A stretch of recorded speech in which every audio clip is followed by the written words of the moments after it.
Well, hi, this is Steve Hall. Thanks for joining me in the third of our Veritas videos. Let's continue to look at some of the tough questions. Remember, we're just giving an overview of some of these at this point. Later, we'll spend a lot more time dealing with some of these questions. I remind you, it might be helpful for you to hit pause when you see the question and think about it, discuss it, and then maybe listen to my comments. Or you could hit pause after I make my comments, discuss that, or both. Here's one. Don't you know that the Bible is full of errors and inaccuracies and contradictions? There'll be people who try to make you believe that the Bible's full of errors. Maybe the best thing to do here is say, well, I've not found that to be true. Could you maybe point some out to me? Because a lot of people who make that claim, they have no idea what they're talking about. They don't know what's in the Bible, and they're not going to be able to point them out. If by chance you have someone that points one out, chances are you'll be able to explain how it's really not a contradiction. And if you can't, you just say, hey, that's a pretty interesting passage there. I really don't see the answer to that right now. Let me study that for a while. I'll get back with you. Does that work? And most everybody will kind of smile at you and say, sure, and you can study it, get somebody to help you figure it out, and go back. There was a great man of God about 100 years ago named R.A. Torrey, pastor and teacher and writer. And he said when he was a young man, he thought that he could find 1,000 errors in the Bible. He said, now I'm an old man, and he said, I've got 993 of them crossed off the list.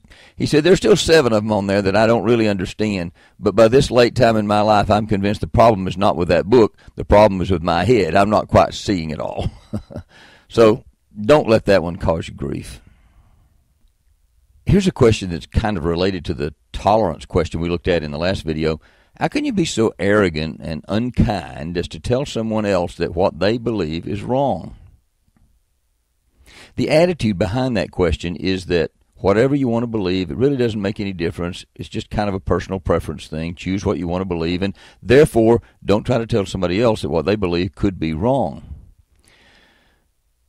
But there's a little more to it than that, because, if you see someone about to take a strychnine tablet and they think it's an aspirin, you wouldn't say, I better not tell them about that because, that's kind of rude for me to tell somebody that they're wrong.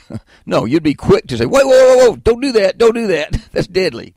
Or if you see someone going down a road that leads to a bridge that's out and you're walking along the highway, you wouldn't hesitate to flag them down and say, stop, please don't do this. No, you got to stop.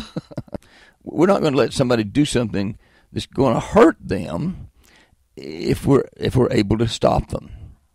If you see someone abusing drugs or alcohol, you'd probably urge them, get some help, man. Don't go down that road.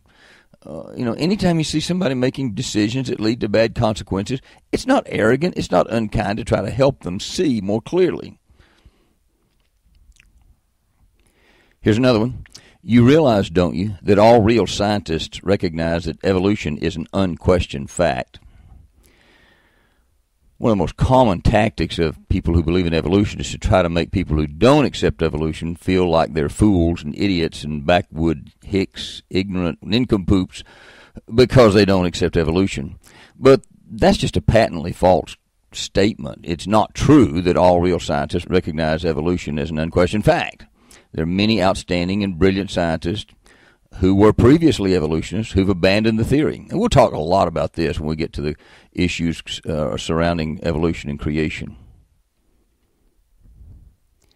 Here's one that can stump some Christians. They feel kind of flummoxed with this one. But let's just be honest. The question is, don't you realize that Christians have been responsible for most of the world's problems? Have you ever heard of the Crusades, or the witch trials, or the Inquisition, or slavery? Now, first of all, the first part of that question is just a false statement. That's not really true. Christians have not been responsible for most of the world's problems. In fact, when you think about the tens of millions of people who were slaughtered in the name of Nazism and communism and atheism during the 20th century, it pales into insignificance the number of people who've been killed in the name of Christ. However, having said that, we need to acknowledge that there have been throughout history people who call themselves Christians, but who aren't really, who act in a very un-Christ-like way. Yes, they've done horrible things in the name of Christ. We're not asking people to follow those people. We're not following those people. We're asking people to follow Christ. I mean, you can't hold Christ responsible for people who say, I'm a Christian, and then they do something horrific. They're doing things like that today as I speak. That doesn't mean Christ is responsible for it. It's ungodly non-Christians. Here's a question I think really can be difficult for us. Did you realize that the Bible is actually an evil book? It even advocates the slaughter of babies. And they may have studied the Old Testament enough to find some things in the Old Testament that are very, very difficult for us. And I think what I would say to a question like this is, look, the Bible makes it clear, and God makes it clear through history that He is a good God. He's the creator of life. He has infinite wisdom, and He has a reason for what He decides to do. He's the only one who can take life, since He's the only one who can give life. And He knows when life should end, and He knows where life would go eventually if it were left alone and did not end. And we have to trust His wisdom. So when we think about things like the flood or Sodom and Gomorrah, or in some cases having His people, the Israelites, destroy certain groups of people, I mean, that sounds pretty awful to us. But we don't have the prerogative to make those decisions. God does. But there's nothing wrong with saying, you know, God has proven to me and to millions of other people that He is a loving, gracious, kind, wonderful God. And He's wise, far beyond my ability to understand things. And so when He does things that I can't understand, I don't have any trouble just trusting Him to be doing the most loving thing possible. Here's a really tough question. How can there be a good God with all the evil that's in the world? And there's no way to give a brief, really good answer to this. But it turns out to be one of the most common answers that you get from people who say they're atheists. They say, I just can't believe in a God who exists when I see so much evil in the world. Because if I were God and I were all loving and I were all powerful, I'd put a stop to it. I wouldn't let all this evil go on. First of all, there's a problem here from an atheistic perspective to even acknowledge that there's such a thing as evil.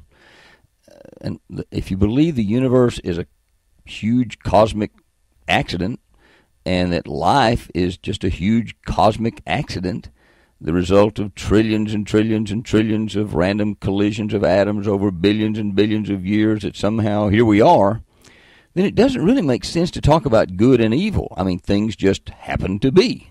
We call them good or evil because of some kind of feelings that kind of arise in us, but it's really just chance. It's just trillions of random collisions that coalesce the way they did, and here we are.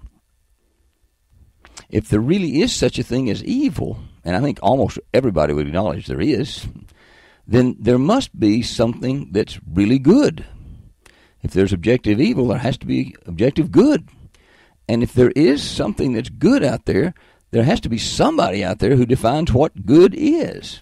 And of course, that's God. But for the atheist, there's no one out there who can do it. So it becomes just a subjective kind of thing. And in that case, you can say, how do you know it's evil? I mean, if it's all about survival of the fittest, then maybe it's okay for the Nazis to kill millions and millions of Jews just because they think they're an inferior race. Or maybe it's okay for us to kill millions of babies of certain people groups just because it happens to be our opinion that they don't have a right to survive. I mean, what's wrong with that? So the problem for the atheist is, if objective evil really exists, then objective good has to exist. And if objective good really exists, there has to be some kind of external perfect standard that exists. And that's God. Now, you say, well, what about Christians? Isn't there a problem for Christians? I mean, why does God allow it? Well, we don't have all the answers. I mean, you can talk about if human beings can't make bad decisions, then we're not free to make any decisions, and therefore we would be robots instead of people.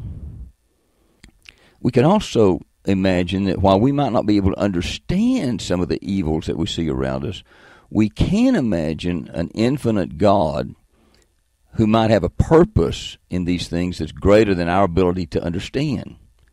And there's an analogy for that. There are many, many kids who think that what their parents don't allow them to do, or what their parents require them to do, or what their parents allow to happen to them is a great evil. And it takes years and years and years of maturing, and usually they have kids of their own by this time, before the light comes on and they say, oh, now I understand. And maybe it's going to be that way with us and God. There may be a time when we'll understand things that our little puny minds just can't grasp yet, so we just trust Him.